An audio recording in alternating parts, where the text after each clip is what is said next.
Hi, my name is Jose Rosado, and I am the State Conservation Engineer with the USDA-NRCS Nevada. Today I'm going to be talking to everybody about the watershed programs.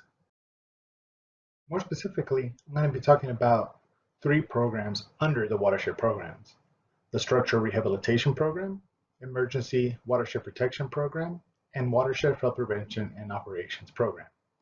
Before we touch base on the specific programs, I did want to touch on one aspect that affects all three programs, and that is sponsor eligibility.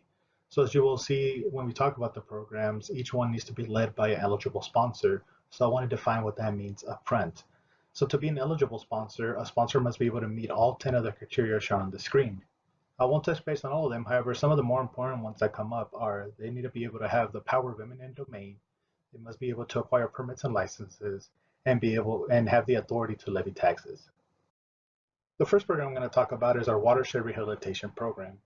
This program offers financial and technical assistance to rehabilitate dams constructed through one of our four authorities, as shown at the bottom of the slide.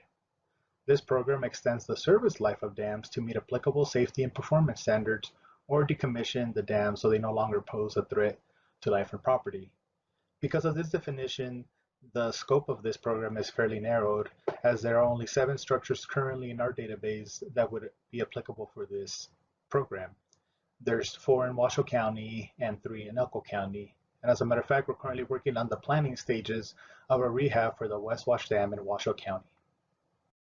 The next program I want to talk about is the Emergency Watershed Protection Program.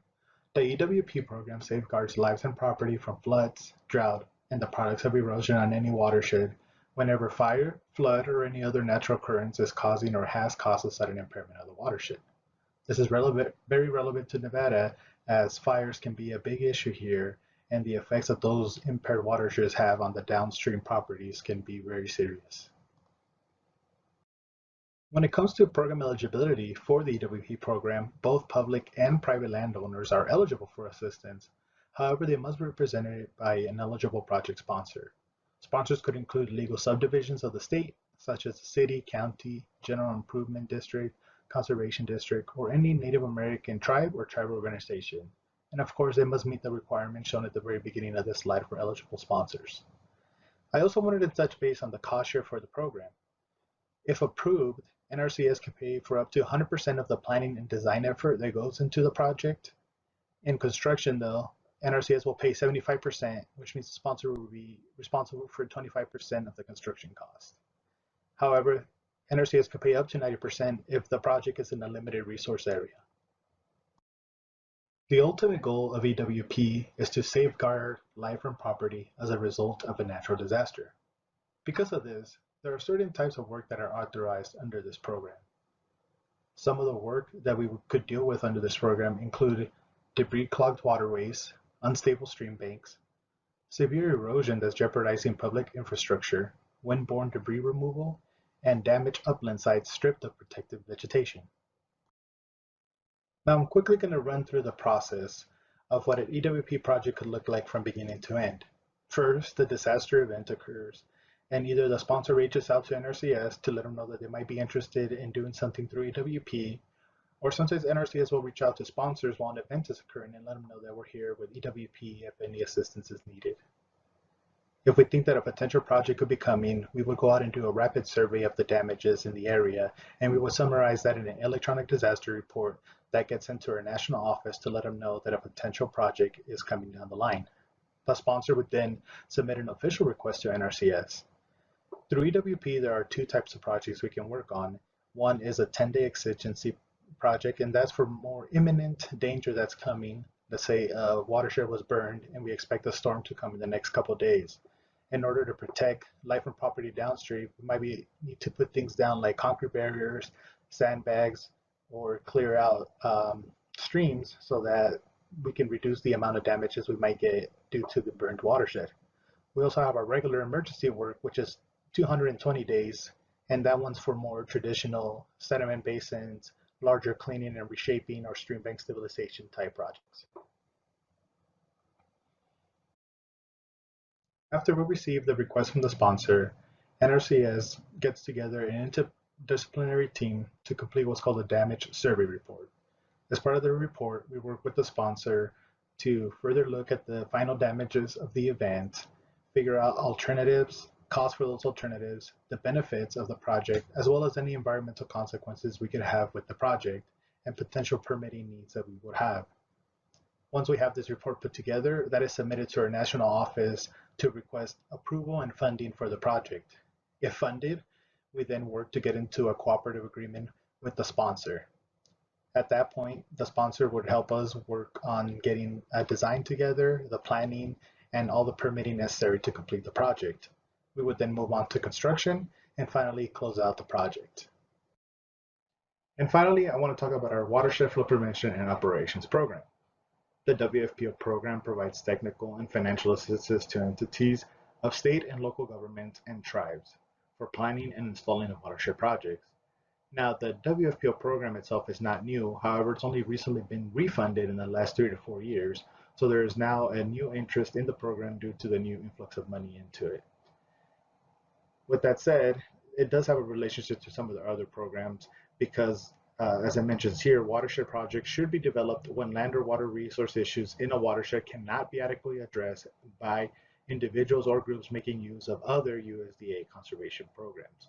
So in other words, we should only be using watershed operations when any of our other USDA programs do not fit the purpose of the project. Now, moving on to the purposes of the program, this is another reason why there's a lot of interest in this program from different sponsors because, as you can see here, the purposes cover a wide range of different issues that could be addressed under this program. For example, as it mentions here, preventing damage from erosion, floodwater, and sediment, furthering the conservation, development, utilization, and disposal of water, and furthering the conservation and proper utilization of land. A lot of different projects that fit under this. It does get a little bit more specific once you have to select an authorized purpose as you work through the planning process of this program. However, as you can tell, they're still pretty wide ranging. Things from flood prevention, flood damage reduction, watershed protection, public recreation, public fish and wildlife, agriculture water management, municipal and industrial water supply, and water quality management. In this slide, it shows two more interesting pieces of information as it relates to the purposes for the program. As you can see under the purpose column, it shows the authorized purposes and some of the specific needs that can be addressed under that purpose. So for example, under watershed protection, we could look at flood control, erosion and sediment reduction, water quality, water conservation, wildlife habitat, woodland, energy, and recreation resources. The other piece of information in this table is the cost share for each one of these authorized purposes. What you'll notice is that under engineering and technical assistance, which includes the planning and design phases of the projects, NRCS typically covers 100% of that cost.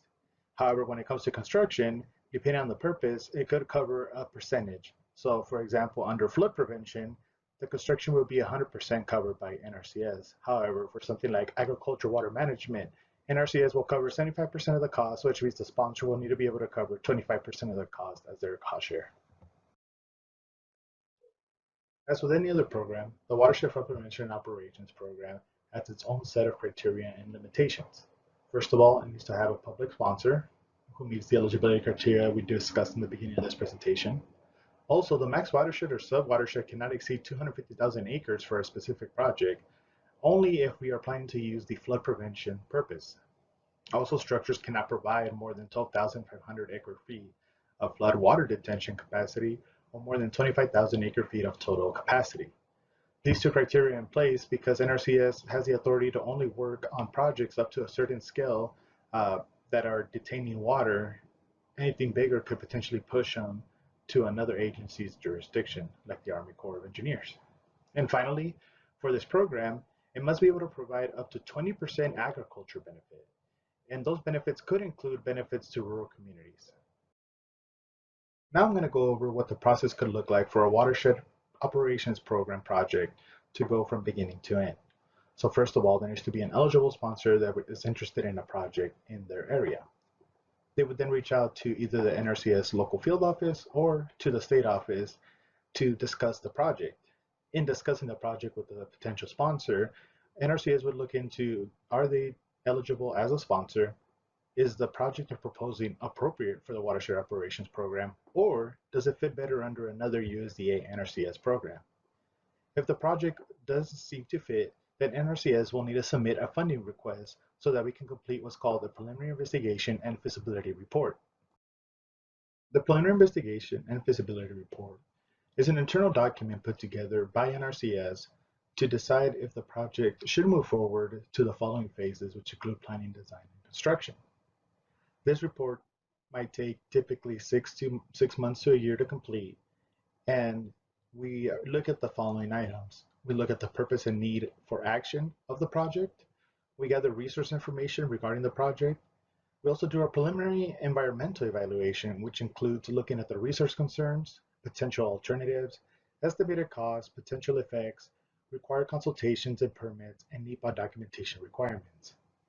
We also figure out the scope of the planning effort for this project, identify cooperating agencies that would be interested in being part of the planning process for the project, and looking at facilitating and obstructing factors that could affect the project moving forward. If the preliminary investigation and feasibility report shows that the project should move forward to the next phases, then NRCS will request funding for the planning phase of the project.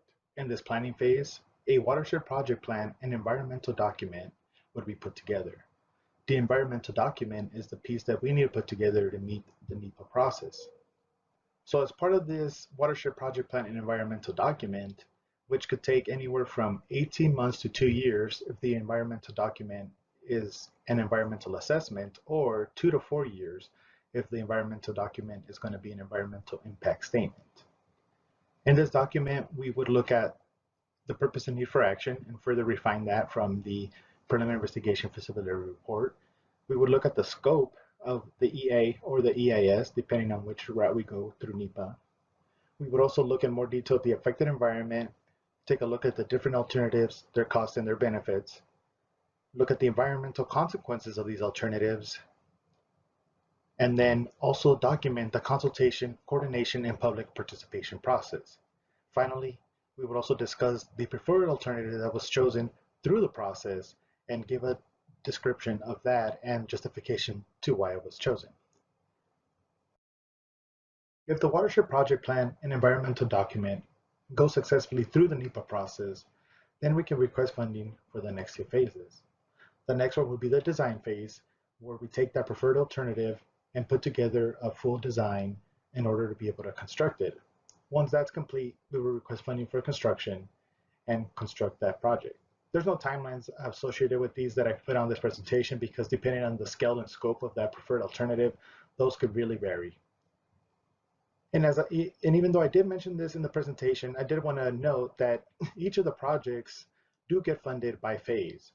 So when a project first starts, we get funded for the preliminary investigation report, and we don't receive any more funding for the next phases until the previous phase is complete. So by the time we get to construction, we would have successfully completed all the previous phases. This concludes my presentation. I hope this information has been very helpful, and thank you for listening.